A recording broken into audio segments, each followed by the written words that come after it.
all right. How you feeling, my man? Feeling I'm good? doing well. How are you? Feliz Navidad. Feliz Navidad, prosperos año y felicidad. I want to wish you a Merry Christmas. Did they jam that at all in your house? Not in mine. Yeah, absolutely. that and all the other Christmas songs probably heard Wow. Okay. times. We jammed no Christmas songs in our house this year. Zero. No, no, none. Not even no Jose Feliciano or anything whatsoever. All right. Should we trust Jason Sanders? Because Jason Sanders wasn't trusted at all in the Dolphin Nation. But this was his greatest performance ever with his career long 57-yarder on top of that. He really should have had 6 field goals if Mike McDaniel used some common sense at the beginning of the game. But he didn't, and so he went for it, unfortunately. But your thoughts on Jason Sanders? Should the Dolphin Nation trust him, or they still need to see more? There will be no greater time to trust Jason Sanders than right now after what we saw against Dallas. 350-yarders, that's a career high, a career long with the 57-yarder. So now you're even feeling good about him if he's in a late game scenario where you don't get the ball, or you maybe get the ball just to the 40, then that's right about 57 yards. So you feel good about that scenario. And then just the clutch aspect, back-to-back regular seasons, he ends up kicking the team into the playoffs with a clutch field goal. And this one was the difference between winning and losing the game. No time on the clock.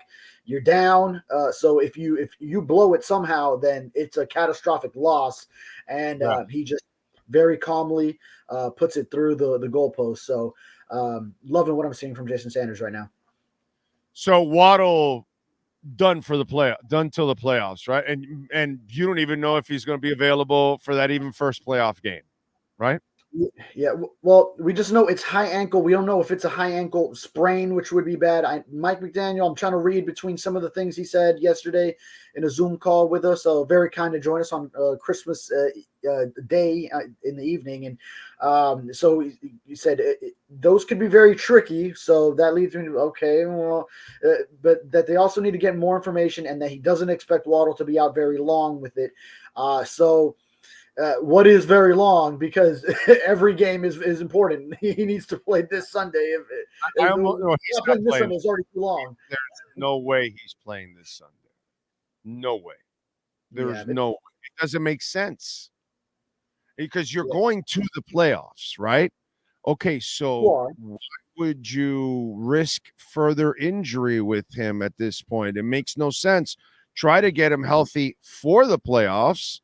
So I would imagine you're not going to see him over the next 2 weeks now. That's what I think is going to end up happening.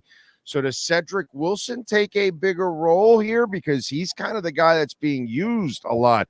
We thought Craycraft would be the guy, and Craycraft coming back never really materialized as a third guy. Barrios has been on and off. Chase Claypool has not really been featured yet. So who's the guy that steps up? Is it Cedric? Yeah, it would be Cedric, and then a combination of using the tight ends more, I would think. I know that's what Mike McDaniel, I think, wants to get done in year 3 in this offensive.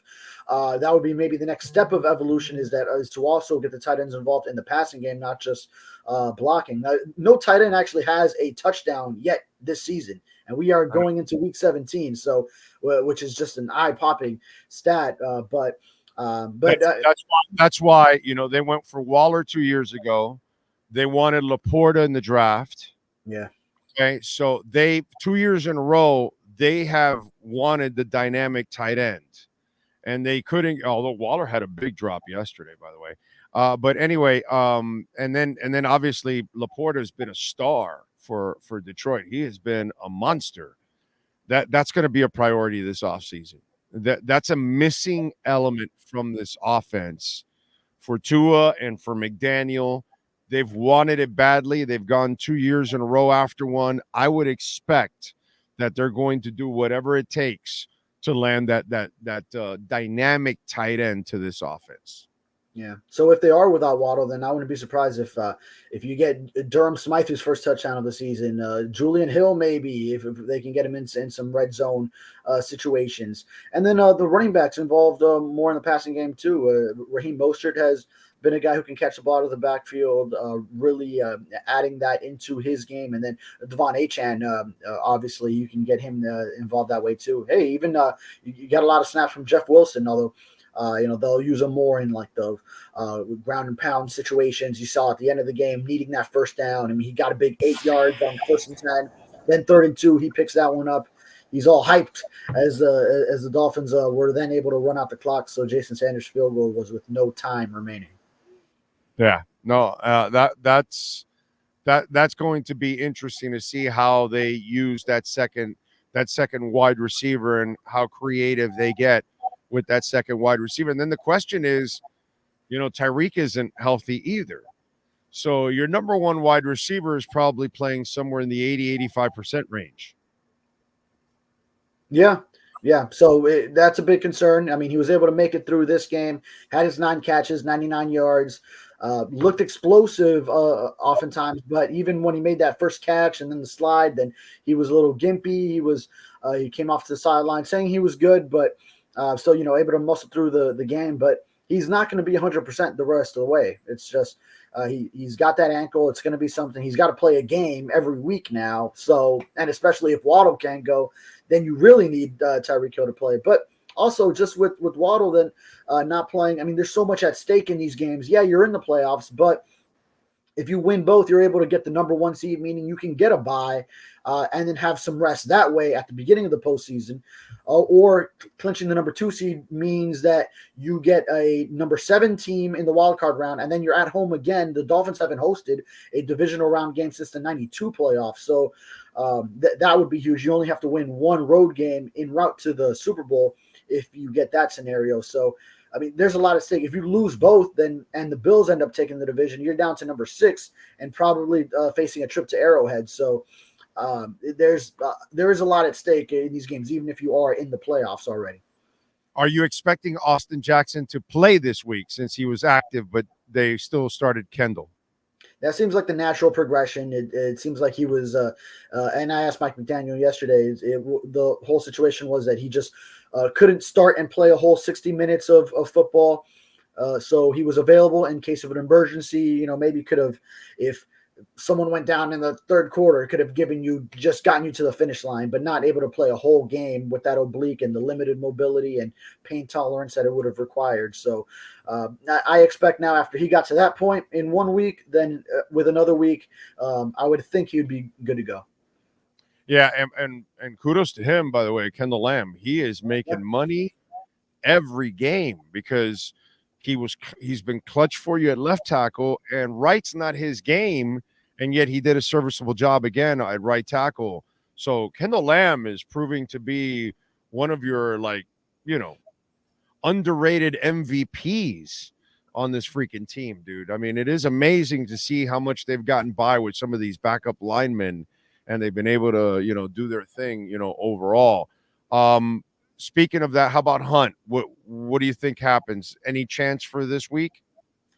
Well, I think just the way it's looking, how slowly it's progressed, I just still wouldn't see it. I think he needs to have a week where he just gets back to the practice field and then doesn't go in that game. So hopefully that happens this week. But to your point, just Kendall Lamb, the value of a swing tackle like that's been able to slide in at left tackle, and Teron Armstead, a 4-time Pro Bowler, has been out. And then Austin Jackson, the way he has played, that he has earned his contract this year, that then he goes out for a game and Kendall Lamb is able to be so serviceable in the game. Hey, Micah Parsons did not have a very big impact on the Dolphins. And that's with an offensive line that was already missing its 3 starting interior linemen from the start of the year. So, Isaiah Wynn has been out since week 7. Connor Williams is out for the season, and Robert Hunt, and he has missed now 6 of the last 7 starts with that nagging hamstring. Then you add to that, you don't start Austin Jackson because he's not yet quite ready. So then that's, again, that magic number of 4 offensive linemen down. We've had other games where it's one of those five that would have been starting at the beginning, whether it's and it's been either Hunt, it's been maybe Jackson. Oftentimes it's been Jackson that's been the only one. This time it was Armstead, and still this offensive line putting forth a valiant effort. That's 11 different starting O-line combinations. So it's just incredible that they have not had too many instances where they've just dropping off in protection. What'd you think of last night? San Francisco fell apart, dude. Like, Jesus Christ, they gave that shit away. What'd you think of that game? Yeah, all right. Well, Brock Purdy is not the MVP, so let's finish that right now. I mean, he was the MVP for the Ravens last night. Well, the 4 interceptions weren't his fault. Okay, yeah, but man, still, one he got hit, and the other one went off the guy's hands. He threw it right in; it just went right through him, and then ricocheted off, and it ended up becoming intercepted. 2 of the interceptions weren't his fault. He played like shit yesterday. Yeah. I'm not defending how he played. I'm just saying the 4 interceptions weren't all his fault. That's all I'm saying. 2 of them were his teammates' fault. And so shit does happen. I just want to be fair because I do it with Tua or anybody else, dude. Watch the games and then blame the person for their faults. But, if your old lineman isn't giving you time and the arm gets hit, that's not on the quarterback. And if the quarterback puts it in the I think it was a tight end, the backup tight end was the one that or maybe the big receiver that they have was the one that it ended up going through his hands. You know what I mean? So Purdy played like shit, but everybody else played like shit in San Francisco. Like they committed a bunch of stupid mistakes and penalties and turnovers. It was like a bad game for that team overall. Yeah, I think one of them was a deflection at the line of scrimmage. Right. Yeah, and there were some circumstances. Trent Williams, he got injured during the game as well. Then even the Sam Darnold goes in at the end, and he was moving the offense better. I know it's different than once you're trailing by 3 touchdowns in the fourth quarter, and the defense just doesn't want to give up the big play. But then suddenly he was moving the ball down the field. I can't believe Kyle Shanahan. He actually had a chance there.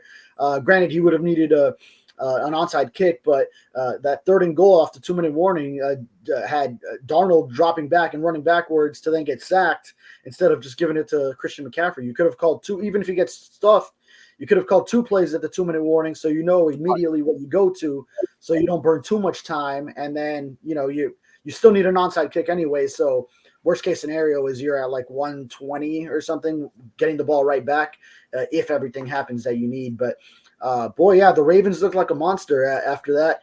But the one thing, though, is that they will need to travel, or they just did. Obviously, they would have come back and landed back in Baltimore maybe a few hours ago. So after a Monday night game across the country, travel across a 5-hour flight, maybe more, to go from San Francisco to Baltimore, and then get back home in Tuesday morning, which is like 36 hours after the Dolphins started resting coming off the Cowboys game. So the big difference there, Dolphins also have to travel to Baltimore for the game, but that's obviously minimal compared to what the Ravens just went through in a very physical game. And with like Kyle Hamilton, their big safety, he got hurt in the game too. So something to monitor this week. What are you going to pick? Oh, well, I would say after seeing that game, I would think it's going to be the Ravens. I would have the Ravens winning. But I wouldn't be surprised based on some of those factors. If they come in a little banged up, the Ravens do, then now the Dolphins, well, they're also banged up without Jalen Waddle potentially. So, but I don't know what score I'd say, but I'm leaning toward Baltimore. The Dolphins have handled them the last 2 years doesn't mean anything to you? Yeah, well, handled them. They were also down 3 touchdowns in the fourth quarter, and then the Ravens forgot how to play defense entirely at the end and left Tyreek Hill open deep. You know why it's funny? Like it's funny because people want big moments from Tua. What the fuck do you think 21 points down against Baltimore is? Oh, that was epic. Yeah, exactly. Like what you did this week. I said this before this game this week.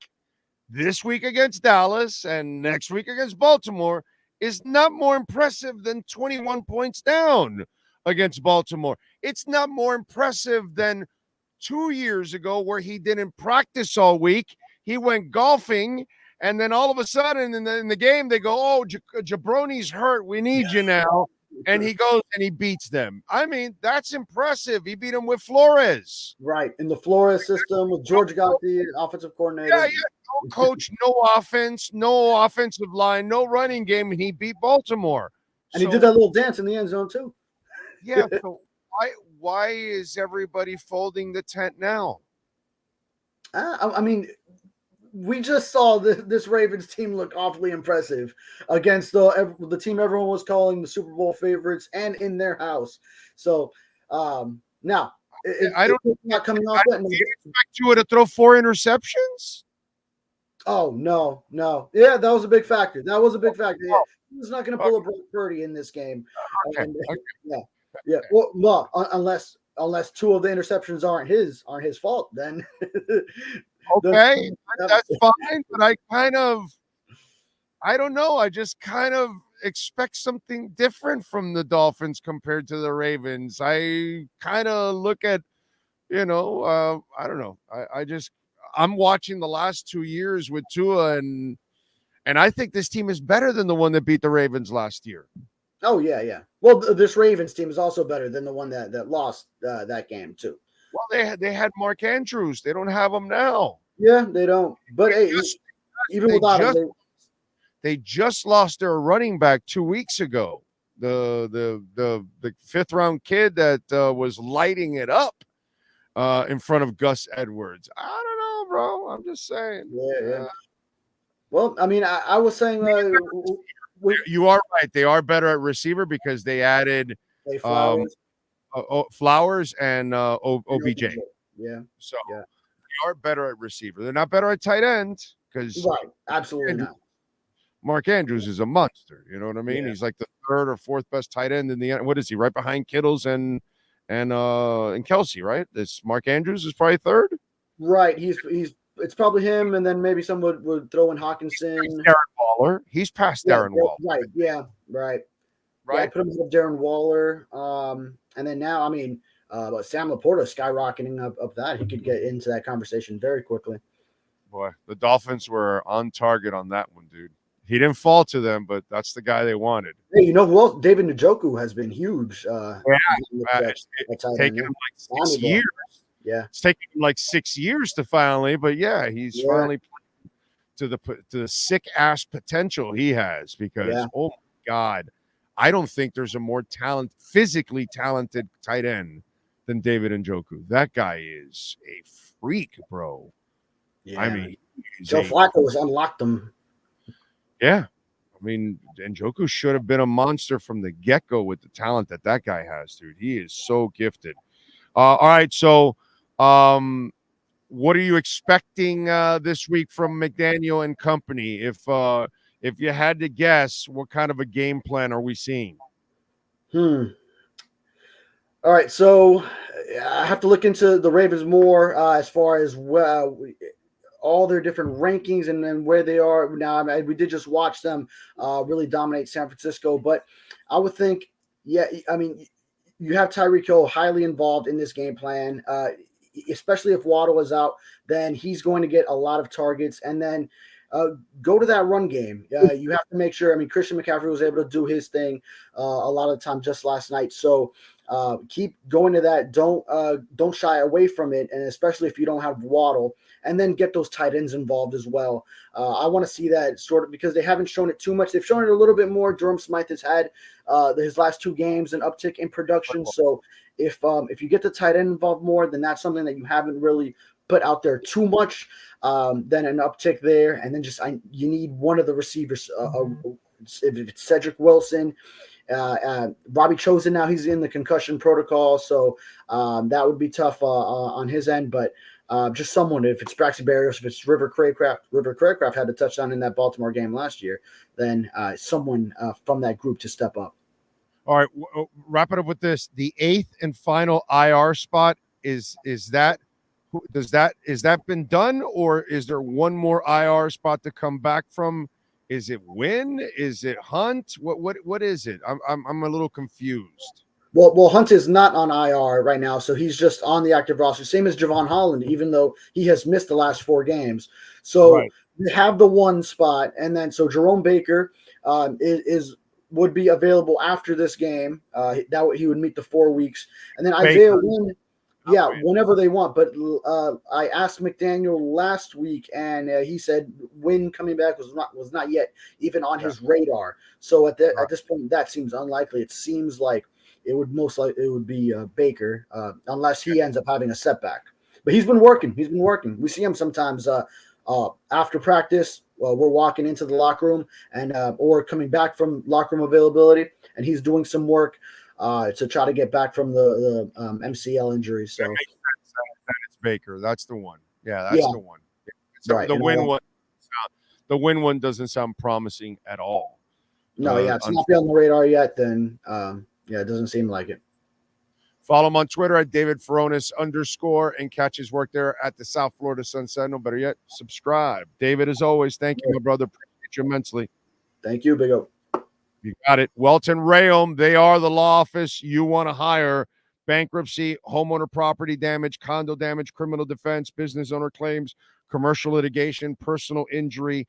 Folks, one of the things that the most important thing you do now when you have any of this stuff happen to you is hiring the right lawyer nowadays, more than ever, because the new laws here that DeSantis passed did not favor us. Okay, the insurance companies used to pay the attorneys' fees. Now it's coming out of your pocket. So you better make sure you have the best coverage possible so you can get the most money possible, so you can make sure you fix what is damaged. Because now you have been put at a disadvantage by your governor, okay? So make sure, whether it's Welt Rheaume or someone else, I'm telling you, because I saw them firsthand bring Progressive to their knees. So if you've got to deal with homeowner property damage or condo damage or any kind of business owner claims or something like that, please make sure you hire the right lawyers, because it's going to make a huge difference for you. 954-966-4646. You may not need it now. You may need it in the future, but save it on the cell phone. Welt Rheaume, and tell them that Big O sent you. 954-966-4646. Offices in Hollywood. They've also got an office in the Keys, but you can call them anywhere in Florida, and they'll take care of you. The consultation is completely free. Ask them, talk to them about your case. They'll tell you if you have a case or not. 954-966-4646.